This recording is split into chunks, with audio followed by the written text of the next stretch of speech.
Da-da-da.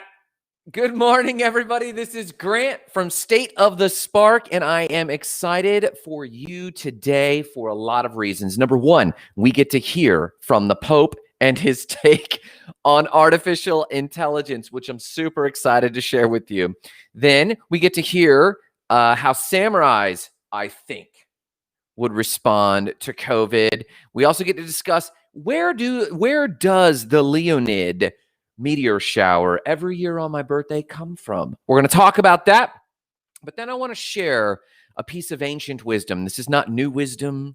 This is wisdom that can help you be a leader in an accelerated marketplace. Good morning, Sean. I hope you're doing great this morning, man. You're up bright and early, sir. So we're going to discuss a little bit on some ancient wisdom. You guys know I love what's cutting edge. We talk about a lot of futurism and a lot of robotics, but we're going to actually talk about ancient wisdom that I think applies to today, and I'm excited to share that because it's encouraging, it's motivating, and I think I want to end this Friday on a strong note. Are you down with that? Are we okay to end this week on a strong, encouraging note?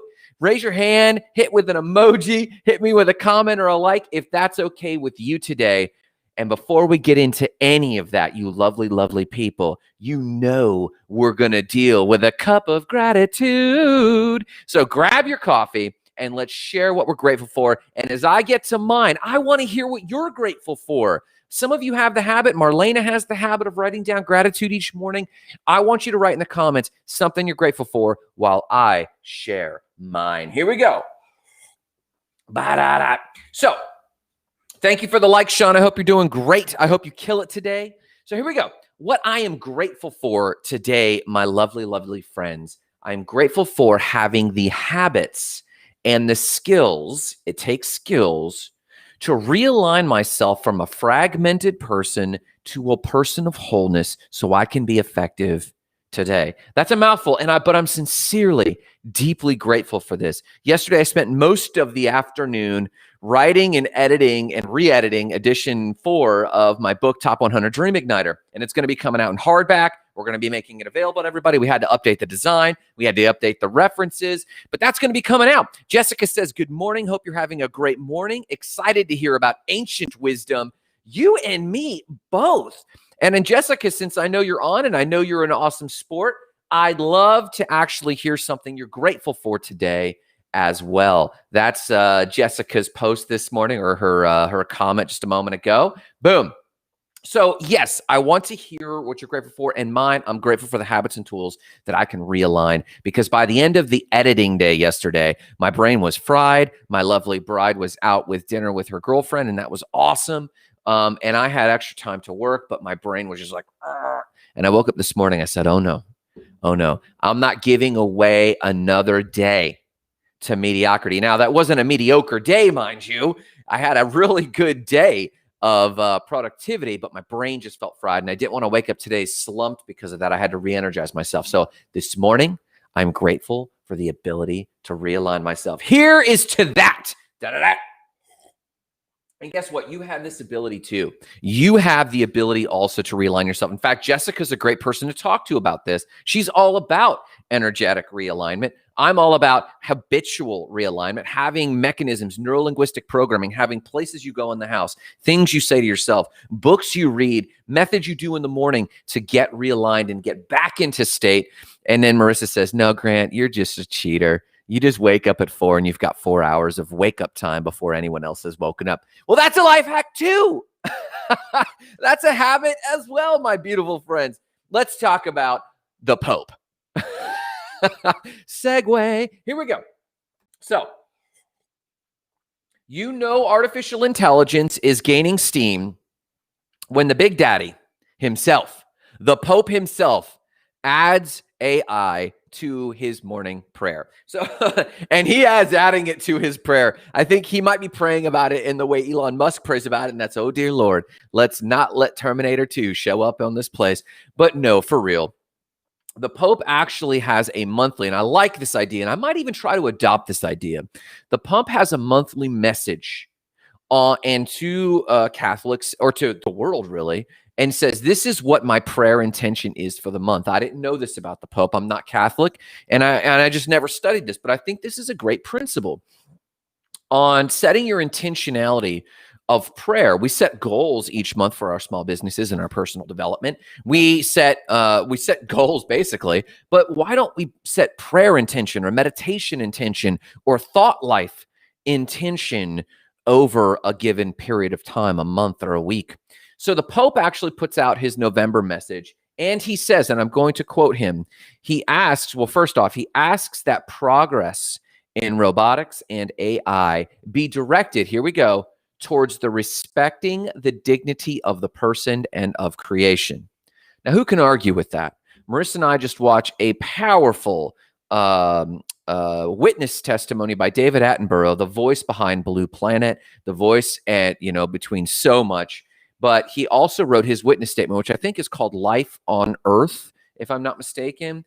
And he called for this same thing. We have to develop a respect. We cannot sacrifice our biome, this beautiful planet, for progress. Now, a lot of people try to paint this as an either or dilemma. We have to progress as a species, or we have to destroy the planet or save the planet and then dial back. I don't believe that. I'm in the realm of the technologist that says we need to move forward and in so doing protect this planet, and the Pope is too. And as it comes to AI and robotics, he says, let's make sure that this is a humane venture. Jessica goes on to say she's immensely grateful that she has that she can control of her daily schedule so that she can be flexible and able to create opportunities for personal growth, work, play, and all of the other things she's passionate about. She's a mother. She has a farm. She has so much going for her, but she has a degree of flexibility in her schedule, and that's what she's grateful for. Thanks for sharing, Jessica. I appreciate it. So the Pope prays for AI that it aligns with enlivening and enriching the human experience. And I think that that's a fair prayer. When I think about AI, I don't want us all to be downloaded into computers, but I do want us all to have a lot of progress. He also noted this in his prayer message that nearly 37%, and I'd like to know where the Vatican got this information, but nearly 37% of all organizations in the world have implemented some form of AI in their business, which is very, very intriguing. So I'm going to look that up. As I said before, here's the link to this in case you're curious little Janes that you are. Not Janes as in Jainists. That's another very old faith, Jainism. But no, if you guys are curious Joes and curious Janes, go ahead and read that article and just know that it is getting serious when the Pope is like, let's pray about this AI, because it is crazy. So that's a piece of other news. Here we go. In our second piece of lovely other news, every year on my birthday, November 17th, the Leonid shower does something. It showers me with the spirit of a lion. Not really, but it's kind of a spirit animal thing for me. Since as far back as I could remember, I have known that the Leonid, the lion, meteor shower happens on my birthday, and it's usually very late at night. It's basically, I just read from Bill Cook, the lead meteoroid environment officer at NASA, says that the best time to view it for you early birds, and those who see me putting that in air quotes know what I'm talking about, early birds can set their alarm for 3 or 4 a.m. and see the peak Leonid shower. Now, the Leonid shower happens a few days before, a few days after. A meteor shower, I just read, is something along the lines where 30 or 40 meteoroids could be seen theoretically in a certain window per hour. Fun fact, a meteor storm is when it's over 1,000, over 9,000. When you can see over 1,000 meteoroids within a given hour, that's when it turns into a meteor storm. Leonids is just a meteor shower every year. Now, it's a meteor shower every year, and the first deception that people have is that that's because the meteor goes by every year. False. The Leonid meteor shower comes from, and I'll tell you this, the comet known as Temple-Tuttle. The Temple-Tuttle comet circulates in our solar system and actually aligns in its orbit as it approaches its hyperion, which I think is its closest orbit to the sun. Aphelion, I think, is the furthest. Hyperion, I think I might be saying it wrong, is closest to the sun. That when it comes closest to the sun, it's nearly in the Earth's orbit, which is why we have such a strong meteor shower then. And it was discovered in 1865 and 1866 independently by Wilhelm Temple and Horace Tuttle. And what the fun fact here is, the comet Temple-Tuttle is actually on a 33-year cycle, meaning it travels far out into the solar system and returns every 33 years. So the meteors that you're seeing are at least 33 years old, if not more old than that, if not older than that. And so the last time Temple-Tuttle passed us was in 1998, the year of our Lord when I graduated high school, 1998. That's the last time the Temple-Tuttle comet passed. So you could say that this year's meteor shower, you're seeing ejecta or meteoroids that could be anywhere from 33 to 300 years old. And here's what I mean. The 2009 meteor shower on my birthday, November 17th, 2009, the meteoroids that you saw then were from estimated 1466 or 1533 orbits of the Temple-Tuttle comet. How cool is that? And I like to think of it like this. I like to think of these meteoroids as, you know, like when you were a kid and you used to get on your bicycle and play like past dark and you knew you were supposed to be home after dark. You need to be home before that first. And the phrase was, before that first street lamp came on, you need to be home or you get your butt tanned. And so you'd get on your bicycle and you go play in the neighborhood. And then if I ever stayed out late as a little kid, I remember a few times getting lost. And there was always a certain street lamp I could recognize that no matter how lost we were in the universe, if I saw that street lamp, I knew I was too far from home, but I still knew how to get my way home. When we pass through the tail of this comet, it's our single time a year where I kind of know where things are at. So that is my piece of other news. The Leonid meteor shower is coming. And last piece of other news, here we go. If you haven't heard me say it once, you need to hear me say it 1,000 times. The show is moving off of Grant's personal feed. We'll try to share it there as well, but the conversation will be happening over at facebook.com/State of the Spark. That's where you tell me what you're grateful for. That's where we're sharing links. We'll also be doing a few contests over there just to get everyone's eyeballs over to State of the Spark, because Grant's feed is no longer sufficient for the lovely demands you people are putting on having the feed. And the Facebook page, State of the Spark, has a lot more tools for us. So we're going to do that over there. So that is our third piece of other news. Thank you for enjoying our other news. And now, ancient samurai wisdom on dealing with COVID and basically civil unrest in the world that we're facing today. Here we go. Ba-da-da. So, in the last week, I have some coaching clients. We have several businesses we're managing. I'm writing a book. I talk to a god-awful amount of people. If you don't know me yet, I like to talk to people. And if I had one superpower, and I know you have your own, but if I had my own superpower, you would know that my superpower is yammering to people. I love talking to people. I love talking with people. In fact, if anything, I need to be talking to more people. And what I've discovered is this. I've talked to a lot of you who like to point out, well, citizens are odd at each other, at odds at each other. Me and Marissa had this grating experience at lunch the other day at a local restaurant. And these two people who were friends when they sat down at the table, by the time they left, they were declaring they would no longer be friends, yelling at the top of their lungs, leaving the table, causing a scene, noticing that we all noticed them and still did not back down. That is the level of our political environment and the political bullying and the political shaming coming from both sides of the aisle. A lot of you like to point that out. A lot of you have liked to point out that, Grant, the cost of living is just too high, and they voted in the state of Florida for some things, and it just costs too much, and life's too difficult. Some of you like to point that out. Some of you like to point out that the taxes and the cost of labor and barriers to entry are just way too high to launch a business. I can't do it. It's too confusing.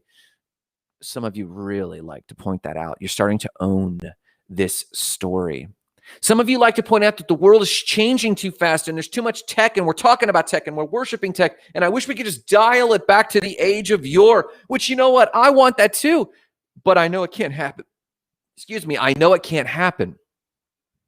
A lot of you like to point out that things are happening too fast, that the environment is collapsing too quickly. And guess what? I agree. I agree with some of these observations. You know, what's worse is compounded on all of this. We've had a very shaky election cycle. Both sides of the aisle, it's insane. How's the market going to respond? And how's our income? Are we going to fall into a recession? Are we going to go gangbusters? How are this holidays going to go? Can we just, it's almost like I feel most of you easing, slouching towards the holidays the way many of us slouch towards the weekend. Dear God, can the holidays just come and give us a reprieve where people sing carols, drink hot cocoa and apple cider, and quit talking about any of this? Can we go back to some sort of safe base? I feel like a lot of times Fridays, the weekends, holidays, these coming Christmas and fall holidays, I feel like a lot of you are like home base and tag, like home base. And home base is where no one talks about this junk. And the world slows down long enough for me to catch a breath. I feel you. I need to catch a breath. You need to catch your breath. We need to catch our breath right now. And you know what? These observations are accurate. These things are challenging. Starting a business is challenging. Getting by on normal pay is challenging. Citizens are at odds with each other, and differing views are real prickly. And insecurity and instability is challenging. But I'm here to share with you this morning some encouragement. I want to, if you'd let me, bring you some ancient wisdom. This is not mine, right? This is ancient wisdom to handle this stuff. And when I read this morning, I was feeling this slump. I mentioned earlier I was dealing with my fragmented self, and I'm looking for my whole self. So what do? I pull out a lot of the habits, and one of those habits are reading, passionately reading material that can turn my mind around. And if you can turn your mind around, you can turn your life around. So though these observations are accurate, the truth and the meaning that you have concluded and assigned to these observations, that you shouldn't take big steps in your dreams, that you shouldn't launch your businesses, that you shouldn't strike out as Marissa is boldly right now, striking out. Marissa is launching a venture in the middle of this, and props to her. This is the season. So we make these observations about what is negative, and I have made those very same observations. But we have concluded very different things. Our premise is different. And in fact, if you can observe something about the external and draw different conclusions, that means that your original hypothesis was different, because the things going on today passed through a filter, and that filter had meaning, and you assigned meaning. Guess what? You already had that meaning. So if you are making observations that are heavy, I've made those similar observations. If you've made observations that the world is challenging, I've made similar observations. But if you have concluded that is a reason to not be your greatest self, can you see where I'm going? Your hypothesis is that your greatest self can't handle it. Let me tell you something. That's BS, as Jim Quick would say. Jim Quick says BS doesn't stand for bull-ish. Jim Quick says BS stands for belief systems. That's your belief system.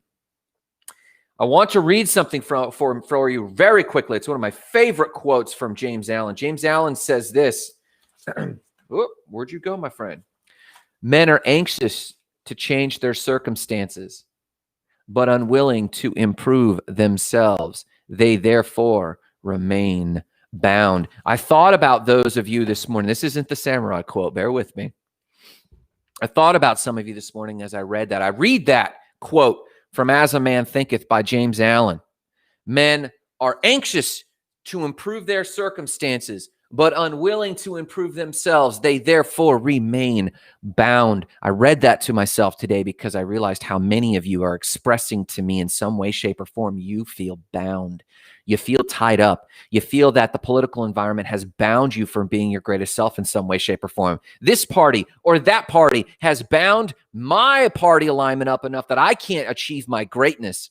Yeah, but you spent so much time dealing. Good morning, Suzanne. I hope you are doing fantastic this morning. Thank you for dropping by. Suzanne Murphy, a powerful, abundant-minded person. You guys got to know Suzanne if you don't. So I read that quote, men and women are anxious to to improve their circumstances, but unwilling to improve themselves. They therefore remain bound. I read that and I thought of so many of the coaching clients I've had who have come to me wringing their hands like, oh my, this president's going to get in. And they've said both presidents. And they think that that president's going to tie them up. Oh man, the market is doing X, Y, and Z. It is. Oh man, the cost of milk is high, so we need to do this, that, or the other. I've seen these phrases on both sides of the party, people wringing their hands. And they're bound up because they believe that their ideal self can't handle this. If I asked you this question, hey, pause. Can your ideal self handle these external circumstances and therefore achieve bigger things? Well, the answer, Grant, of course, is obvious. Then why have you let yourself get caught up in the minutia of today? That led me to the samurai quote I want to share with you very quickly. And it's this: the samurai were going through a slump in the mid-1600s. And one of my favorite tomes on this is the Hagakure. I read this more than the Bible now because it keeps dispensing a fortitude. You need fortitude today. And it says this: the way of the samurai, hear this, is a higher place than what is right and what is wrong. Whoa. You know, in your early faith journey, you're taught this is right, this is wrong. This is the book of John. You read that. This is the satanic cult. Don't do that. And life is that clear and easy to understand. And though it's very helpful to a young person, as you get older, you realize there's gray and black and white and mix and yin and yang mix. The way of the samurai is a higher place than right and wrong. This is very difficult to discover, but it is the highest wisdom, the way, the Tao, the path of the samurai. And your path today is above right and wrong. So if you are getting caught up in political conversations, this is right, this is wrong. If you're getting caught up in amendments, this is right and this is wrong. We can be wise enough to say this might be better and this might be worse. You can have that opinion, but that's not the way of the samurai. That's when you wear your citizen hat, not when you wear your spark citizen hat. I'm wearing this dress shirt and I'm doing you guys a disservice. I'm wearing my Superman gear underneath. The state of the spark. My Superman gear. The way of the spark citizen is above right and wrong. This is difficult to discover, but it is the highest wisdom. And here's the last quote. Listening to the old stories and the old storytellers and reading books. I'm not making this up. This is what they wrote. This is the underline here. Boom. Listening to the old storytellers and reading books are for the purpose of shedding one's own discrimination between right and wrong and attaching oneself to that way of the ancients. And that's not the last thing I'm going to share with you of ancient wisdom. Let's pause on that for a second. Samurai dealing with battle and war. Jessica's laughing about my superhero. Yeah, it's my superhero gear. You know, my dress shirt helps me think like I'm a professional, but my superhero gear is my secret. Let's spark some lives today. Let's ignite some lives of explosive significance. Oh! Samurai who were dealing in the 1600s with the lazy samurai class. And this book was written to whoop them up and remind them of their civic duty. This was a reminder of their civic duty. You have a civic duty to not get sucked into right and wrong. Yes, go vote. Yes, have an opinion, but know that that is not your highest calling. Go vote and then walk away. Observe the results and then walk away and then re-enter the real battle. And the battle is for the minds of the people. We lose this battle every election cycle. People's minds and their emotions and their biologies get sucked away into trash. And I don't mean that the topics are important. I mean in the hoopla around the topics. Samurai, spark citizens know how to center themselves, know how to see through the drama and see to the issues and how to make their voice therefore known, but then return to the real battle, and that is your day-to-day encounters with people. Jessica's here. Her day-to-day encounters of helping people get their energy right. My day-to-day responsibility to connect with someone like a Suzanne or a Sean Lyons. You guys are here right now. Or the people I see at coffee and ask myself this question. How can I spark this moment just a little bit more? Will Smith asks a similar question. Will Smith is quoted as asking himself this question all the time. How do I add a little magic to this moment? Jessica, you should always be asking yourself this question. How do I add a little energy to this moment? A positive energy. Marissa should be asking herself of her people, how do I add a little bit of nature love to this moment, natural love for one another and for our symbiotic biome to this moment? How do I help people explore this moment? So I had these two quotes. This quote from James Allen: men and women are anxious to improve their circumstances, but unwilling to improve themselves. They therefore remain bound. This quote from the Hagakure, that the way of the samurai is higher than right or wrong. This is difficult to discover, but it is the highest wisdom. So read books. So I turned, and I want to leave you with this very powerful thing. It's the paradoxical statements of the 8th habit from Stephen Covey. I cannot take credit for this. If you have this book, turn to page 80. If not, sit back. If you're in the car, turn the volume up. If you're at home, stick your earbuds in, because I want to remind you of a few things on this Fun with Thinking Friday. Are you ready for this? Here we go.